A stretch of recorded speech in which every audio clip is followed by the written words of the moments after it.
Hello friends, आपका स्वागत है। आज हम लोग कुछ अलग ही विषय के साथ हाजिर हुए हैं। यह है भारत का संविधान। तो अब जो सीरीज चलेगा उसमें हम लोग पॉलिटी पढ़ेंगे, यानी तो देखेंगे क्या था। सबसे पहले आज हम लोग देखेंगे भारत का संविधान। तो क्या था संविधान, संविधान सभा, उसके बारे में जानेंगे। तो देखा जाए बहुत सारे लोग बोल रहे हैं सर ये बता दीजिए, वो बता दीजिए। तो हम क्या कर रहे हैं कि सिस्टमेटिक ढंग से धीरे धीरे आपको हर टॉपिक लेकर आ रहे हैं। केवल चीज़ों को रटने से याद नहीं होता है, समझ के भी उसे याद किया जा सकता है। बस इसी ट्रेंड को थोड़ा हम बदलना चाह रहे हैं कि अगर आप अच्छे से समझ लेते हैं, आपकी समझ अच्छी हो जाती है, आपकी समझ विकसित हो जाती है, तो चीज़ों को याद करना और भी आसान हो जाता है। तो आज हम लोग देखेंगे भारत का संविधान, संविधान सभा। देखा जाए संविधान सभा का सबसे पहले कब आया? कैबिनेट मिशन 1946 ईस्वी में आता है। तब क्या होता है? संविधान का विकास होता है। यही कैबिनेट मिशन पहली बार आता है 1946 ईस्वी में, जो संविधान सभा के प्रारूप को देता है। इसके बाद कैबिनेट सभा के माध्यम से ही संविधान सभा का विकास होता है। तो जो संविधान सभा का जो गठन है, जुलाई 1946 ईस्वी में संविधान सभा का गठन किया जाता है।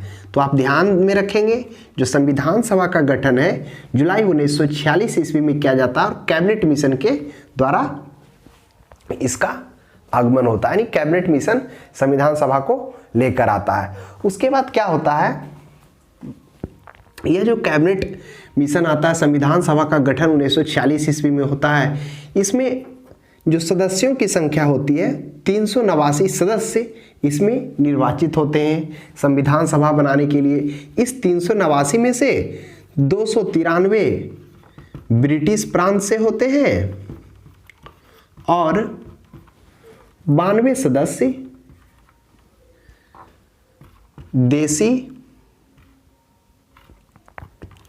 देसी रियायत से होते हैं, यानी जो राजवाड़ा हो गया, जो 92 होते हैं देसी रियायत से होते हैं, राजवाड़े से, भारतीय राजवाड़े से, और जो 4 होते हैं वह चीफ कमिश्नरी से होते हैं।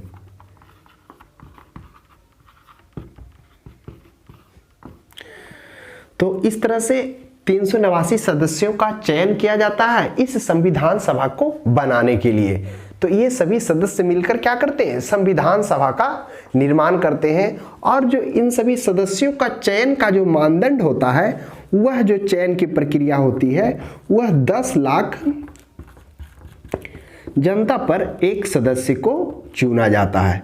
ये इनका मानदंड होता है, 10 लाख जनता पर एक सदस्य चुने जाते हैं। कुछ मिटा देंगे।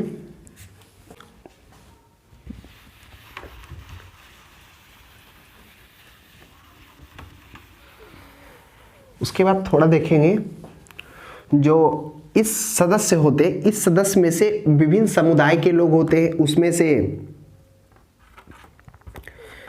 मुस्लिम होते हैं, सिख होते हैं और सामान्य लोग होते हैं।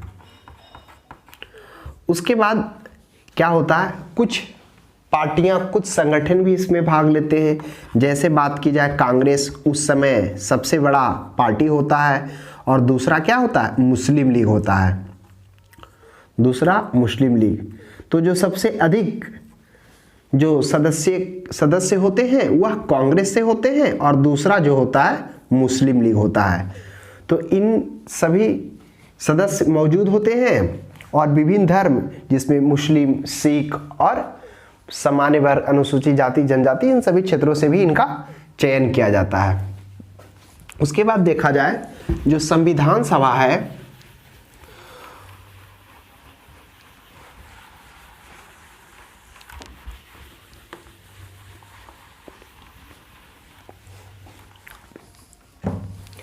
संविधान सभा की पहली बैठक 9 दिसंबर 1946 ईस्वी को इसकी पहली बैठक की जाती है। इस पहली बैठक में डॉक्टर सच्चिदानंद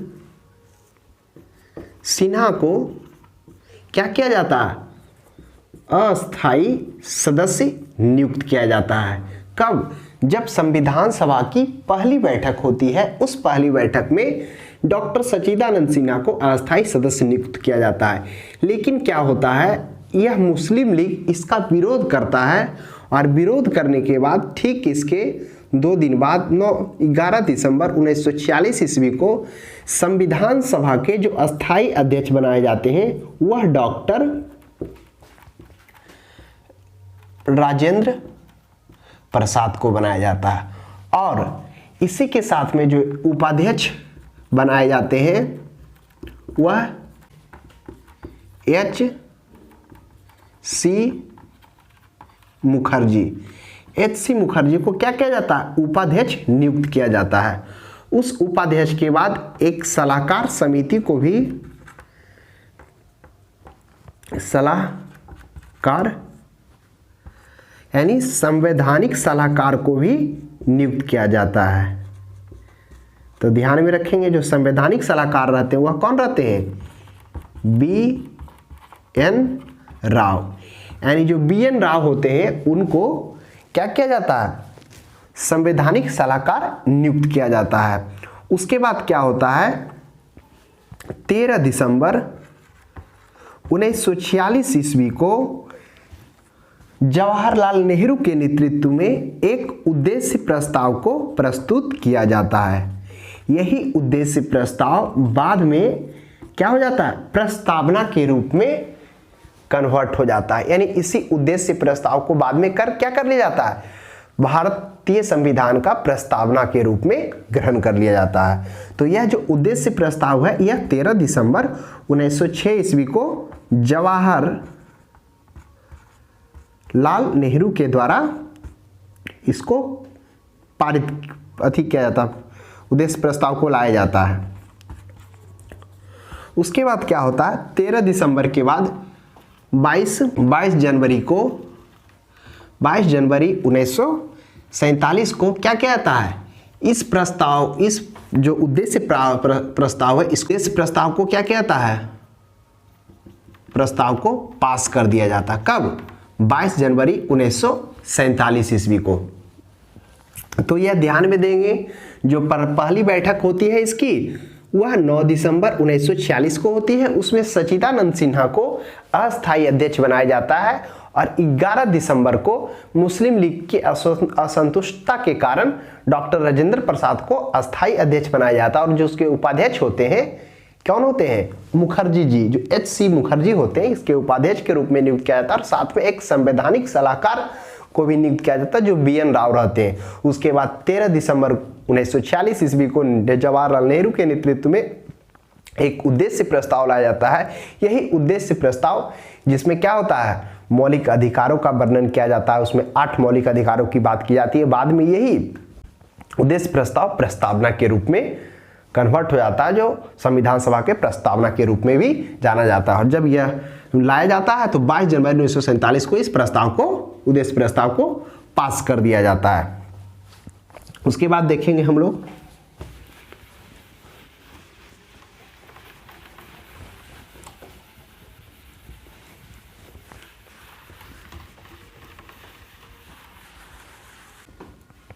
जब संविधान क्या हो जाता है, जब उद्देश्य प्रस्ताव को पारित किया जाता है तो इसमें क्या होता है, 13 समितियां बनाई जाती है। यानी संविधान निर्माण के क्रम में यह 13 समितियां बनाई जाती है। जो उन समिति होती है, उस समिति में क्या होता है, एक संचालन समिति होता है। इस संचालन समिति के अध्यक्ष किनको बनाया जाता है, डॉक्टर राजेंद्र प्रसाद को बनाया जाता है। उसके बाद एक प्रांत समिति होता है। यानी यह जो प्रांत समिति होता है, इनके अध्यक्ष वल्लभ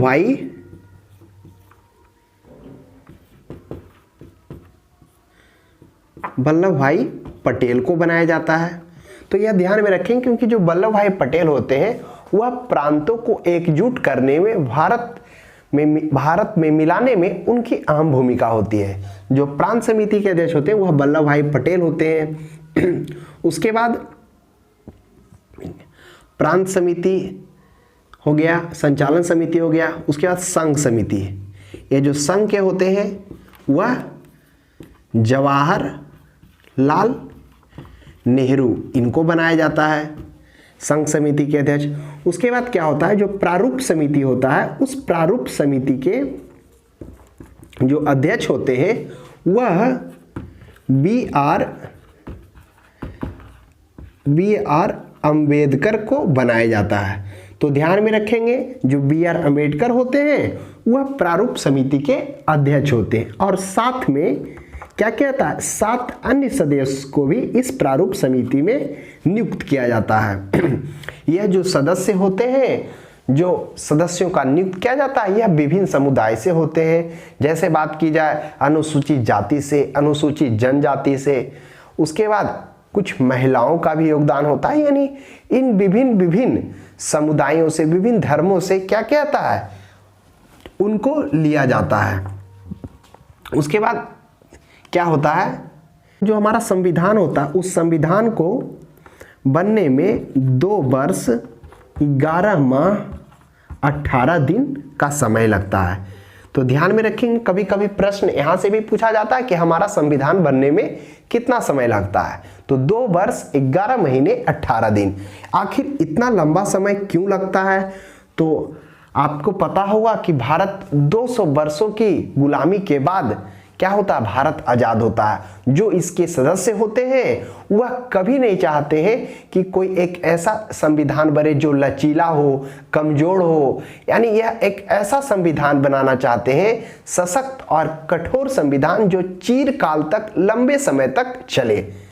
तो क्या होता है, जो हमारा संविधान है उसे बनने में 2 वर्ष 11 माह 18 दिन का समय लगता है। इसे मिटा देते हैं।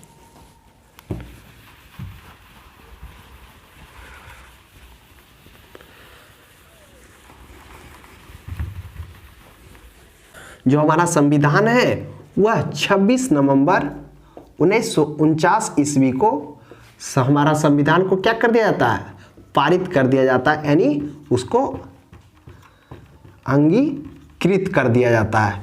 तो यह भी प्रश्न पूछता है कि हमारा संविधान को कब पारित किया गया, तो यह 26 नवंबर 1949 ईस्वी को हमारा संविधान को अंगीकृत कर लिया जाता है, स्वीकार कर लिया जाता है। उसके बाद इस संविधान सभा का जब बनता, उसमें 284 व्यक्तियों का हस्ताक्षर किया जाता है, और इसके ठीक 2 मंथ बाद 26 जनवरी 1950 ईस्वी को क्या कहता है, इस संविधान को लागू कर दिया जाता है। और इसलिए हर एक 26 जनवरी को गणतंत्र दिवस के रूप में मनाया जाता है। तो आखिर यह 26 जनवरी को ही क्यों लागू किया जाता है? तो इसका जड़ कहां से जुड़ा हुआ है? इसका जड़ है 26 जनवरी 1930 ईस्वी को, जब हम लोग देखे थे कि जो कांग्रेस का लाहौर अधिवेशन होता है, जिसकी अध्यक्षता जवाहरलाल नेहरू के द्वारा किया जाता है, उसमें प्रथम बार रावी नदी के तट पर तिरंगा झंडा भी फहराया जाता है, और साथ में प्रथम स्वतंत्रता आंदोलन भी वहां पे किया जाता है। तो वही 26 जनवरी क्या किया था, वह पुण्यतिथि को मानकर 26 जनवरी 1950 ईस्वी को यह संविधान क्या कर दिया जाता है, लागू कर दिया जाता है। और लागू कर दिया जाता है, और उसके बाद इसमें 395 अनुच्छेद होते हैं, और इस 395 अनुच्छेद और उसके बाद क्या होते हैं, 22 भाग होता है और 8 अनुसूचियां होती है। तो ध्यान में रखेंगे, यह जो 8 अनुसूचियां हैं अब क्या हो गई है, 12 हो गई है। और अनुच्छेद यह मूल रूप से 395 ही अनुच्छेद है, लेकिन यह जुड़ते जुड़ते क्या हो गया, लगभग 450 के आसपास हो गया। और 22 भाग, और पहले 8 अनुसूची थे, अभी 12 हो गए हैं। देखा जाए क्या हुआ, जब संविधान का निर्माण हो गया, संविधान बन गया, तब उसी बीच में क्या होता है, इधर पाकिस्तान को अलग देश घोषित किया जाता है, नहीं पाकिस्तान का इधर विकास हो जाता है। जो यह 389 क्या होते हैं, हमारे संविधान सभा के जो सदस्य होते हैं, पाकिस्तान का विभाजन हो जाने के कारण वह जो सदस्य होते हैं 389, इन सदस्यों की संख्या कम हो जाती है और वह क्या हो जाते हैं, 299 सदस्य ही रहते हैं। पाकिस्तान के गठन के बाद सदस्यों की संख्या कम जाती है। तो ये रहा हमारा संविधान।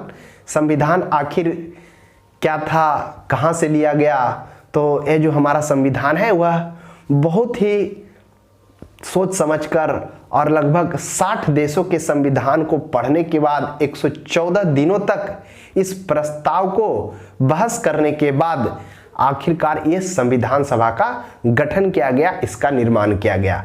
तो हम लोग आज देखिए कि संविधान सभा क्या था, कब पारित हुआ, कब पहली बैठक हुई, कब कौन उसके अध्यक्ष बने, कौन उसके अस्थायी अध्यक्ष बने, अस्थायी अध्यक्ष बने, और हम लोगों ने देखा कितने सदस्य थे, कौन कौन ब्रिटिश प्रांत से लिए गए। तो उन सभी को एक समझ हम लोग देखें कि संविधान सभा का कैसे विकास हुआ, कैसे गठन किया गया, उन सभी के बारे में हम लोगों ने जाना।